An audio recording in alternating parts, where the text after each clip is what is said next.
Buenas noches y bienvenidos a Meditando en el Monte. Sábado 28 de mayo y seguimos caminando de la mano de Dios, buscándolo en todo tiempo y en todo momento. Ayer, después de nuestra reunión familiar, que dicho sea de paso, allí en el canal de YouTube y en Facebook pueden encontrar la reunión del día de ayer, Mateo capítulo 13.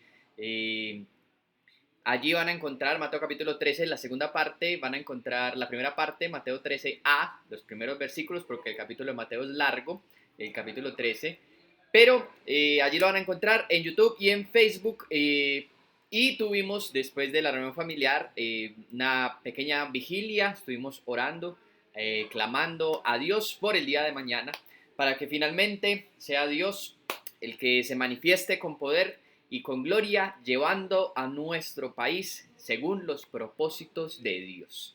Esa es nuestra oración y por eso seguiremos orando y los animo, los aliento a estar orando en esta noche conmigo y el día de mañana a que estemos en oración mientras cada uno de nosotros vamos a votar, a ejercer nuestro derecho al voto. Mientras vamos y estamos allí votando, los invito a que estemos orando en todo momento por nuestro país y por el futuro de nuestro país, para que Dios se manifieste con poder, para que Dios siga cuidando y guardando, como siempre le oramos. Y durante el resto del día de mañana, mientras van saliendo los resultados, los invito a estar todo el tiempo en oración, en sus casas, en donde se encuentren, delante de Dios, creyendo, confiando en el Señor y en nadie más. Esa es la invitación que les tengo para esta noche.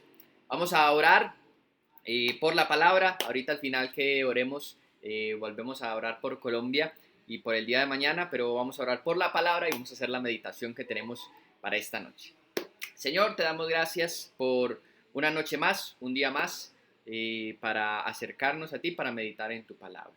Que tu palabra sea siempre nuestro guía, que tu palabra sea el faro que nos alumbra, que nos ilumina y que nos lleva, Señor, por los caminos de la vida, siempre confiando en ti, siempre según tus propósitos y siempre con el ánimo de cambiar y de mejorar para agradarte cada día más. Te lo pedimos en el nombre de Jesús. Amén.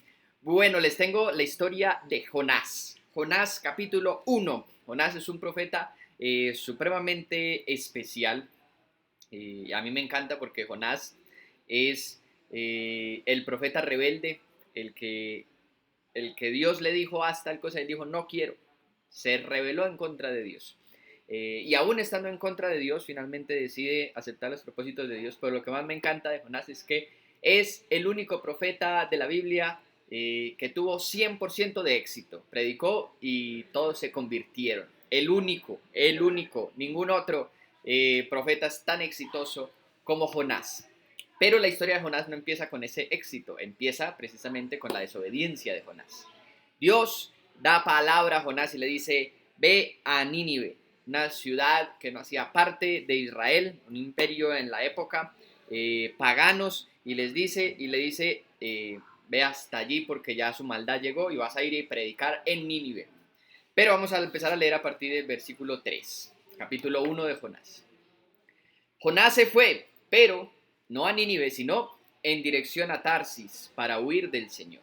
Y entonces Jonás bajó a Jope, donde encontró un barco que zarpaba rumbo a Tarsis, pagó su pasaje y se embarcó con los que iban a esa ciudad, huyendo así del Señor. Pero el Señor lanzó sobre el mar un fuerte viento y se desencadenó una tormenta tan violenta que el barco amenazaba con hacerse pedazos. Los marineros aterrados, y a fin de aliviar la situación, comenzaron a clamar cada uno a su Dios y a lanzar al mar lo que había en el barco. Jonás, en cambio, que había bajado al fondo de la nave para acostarse, ahora dormía profundamente.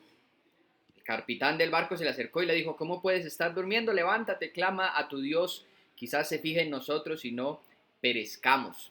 En este momento todos los marineros empiezan cada uno a clamar a su Dios, cada uno clamando al Dios que conocían o a los dioses que conocían, clamando para que los salvara de esa tormenta. Y entonces investigan a Jonás, que era el único que estaba durmiendo. Dijeron, vamos a echar suertes y sobre quién caiga la suerte, entonces este es el culpable de la tormenta. Y obviamente usted y yo sabemos quién era el culpable de esta tormenta. La suerte cae en Jonás, entonces lo investigan. Bueno, dinos quién eres tú, de dónde viene. Entonces le dice, bueno, yo vengo de Israel, el Dios que creó los cielos, el mar, el viento y todo el problema que estamos viviendo en este momento. Yo creo en ese Dios. Entonces les dice, bueno, ¿qué vamos a hacer? Y Jonás les dice, bueno, tírenme al mar y se calma la tormenta.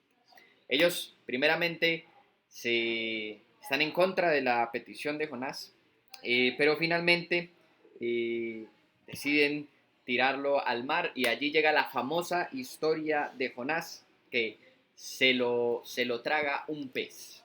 3 días y 3 noches dice que Jonás estuvo en el vientre del pez. La historia es increíble, es fascinante, obviamente causa controversia a corazones y a mentes escépticas que difícilmente creen en los milagros. ¿Cómo es posible que Jonás sobreviviera 3 días y 3 noches en el vientre de un pez enorme, cual Pinocho, ¿cierto? Pero la historia de Jonás tiene algo a favor que igual tiene que ver con la fe, no con la razón, y es que Jesús lo mencionó. Jesús dijo, así como el profeta estuvo 3 días y 3 noches en el vientre del pez, así estará el Hijo del Hombre, refiriéndose a su muerte 3 días después a su resurrección. Pero aquí lo que vamos a entender de Jonás es el destino de Jonás, es la ubicación de Jonás, hacia dónde se dirige Jonás. Dios le dice, ve a Nínive, pero Jonás decide ir hacia Tarsis y baja a Jope, que era una ciudad en la costa, y por eso dice que baja, desciende, y empieza, en el relato de Jonás, empieza un descenso que va a ser como una escalera. Cuando esté bajando, primero baja un peldaño, después baja otro y va a estar cada vez más abajo. Jonás está en la ciudad y primero baja a Jope, al puerto. Toma un barco y dice que mientras se desencadenó la tormenta, él bajó. No estaba arriba con todos los marineros tratando de que las olas no hundieran el barco, sino que él bajó dentro del barco, bajó y estaba durmiendo profundamente. Y finalmente, finalmente no, todavía le faltan otras dos más.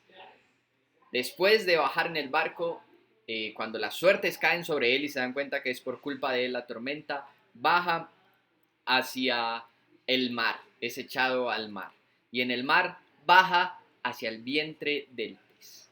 La realidad de Jonás es que cuando Jonás decide no obedecer a Dios, cuando Jonás decide ir en contra de los propósitos que Dios estableció para su vida, Jonás solamente puede empezar a descender. Y Jonás está en el vientre del pez 3 días y 3 noches y solamente hasta el tercer día se le ocurre clamar a Dios. Ya posiblemente, muy posiblemente Jonás podía descender más. No tentemos a Dios. A veces decimos, estoy llevado, imposible que me vaya peor. Bueno, no tentemos a Dios, porque posiblemente es posible en muchas ocasiones que nos vaya peor cuando Dios no está con nosotros. Pero Jonás, estando en un punto muy bajo de su vida, habiendo descendido y descendido y descendido, todo por no hacer lo que Dios le había mandado, todo por haber negado el propósito de Dios para su vida. Dios le había dado un propósito a su vida y el propósito de la vida de Jonás era ir y predicar en Nínive, pero él dijo, no quiero eso para mí, y empieza a descender. Cuando usted y yo vamos en contra de lo que Dios ha establecido para su vida y para la mía, el único movimiento hacia el cual nos vamos a ir es hacia abajo. Vamos a descender y a descender y a descender siempre que estemos en contra de la voluntad de Dios. Ahora, posiblemente algunos caminos que recorramos de la mano de Dios nos van a llevar a lugares donde pareciera que estuviéramos descendiendo, pero cuando estamos de la mano de Dios no es tal. Jesús fue llevado al desierto para ser tentado, 40 días de ayuno y después se aparece Satanás para ser tentado. Pero Jesús estaba caminando con Dios. Realmente no descendió y salió con un triunfo después de la tentación de Satanás. Pueden parecer a veces descensos, pero tenemos que tener el entendimiento de saber cuándo Dios está con nosotros y cuándo simplemente Dios nos está castigando realmente por apartarnos y por negarnos a la voluntad que Dios tiene y a los caminos que Dios tiene para nuestras vidas. Y por eso es tan importante buscarle día y noche para saber cuáles son sus propósitos para nuestra vida y caminar en ellos. No sea que terminemos como Jonás, descendiendo y descendiendo y descendiendo. Los invito a orar. Señor, te pedimos en esta noche que primeramente nos ayudes en nuestra mente y en tus propósitos a develar cuáles son tus caminos para nuestra vida. Aún así de claro como a Jonás, levántate y ve a Nínive a predicar porque su maldad es mucha. Que los propósitos que traces para nuestras vidas, para nuestros caminos, sean fácilmente distinguibles por tus hijos y que podamos caminar en ellos. Ayúdanos a no negarnos a tus propósitos y a evitar, como Jonás, descender y descender y descender para darnos cuenta de nuestra necesidad de ti. Finalmente Jonás se dio a tu presencia, se dio a el Dios Todopoderoso y terminó predicando en Nínive como era el propósito. Pero que antes de cumplir tus propósitos no tengamos que descender. Te lo pedimos, Señor, en esta noche. Te oramos también y te damos gracias por nuestro país, por Colombia, pidiéndote, confiando en ti, pidiéndote que tú también sigas esclareciendo tus propósitos con este país, con esta nación, y que la decisión de mañana, un nuevo presidente, sea tomada en base a tus propósitos para la nación de Colombia, y es lo que te pedimos, es lo que anhelamos y te vamos a seguir clamando por ello, dándote muchas gracias y dándote a ti la gloria y la honra. En el nombre precioso de Jesús. Amén. El Señor les bendiga. Las invitaciones para mañana, la primera, para que vayamos todos a votar y a ejercer nuestro derecho y en medio de las votaciones a orar y a estar clamando por Colombia. Y la segunda invitación, mañana a 10:30 de la mañana, nuestra reunión familiar. Que el Señor los bendiga. Hasta luego.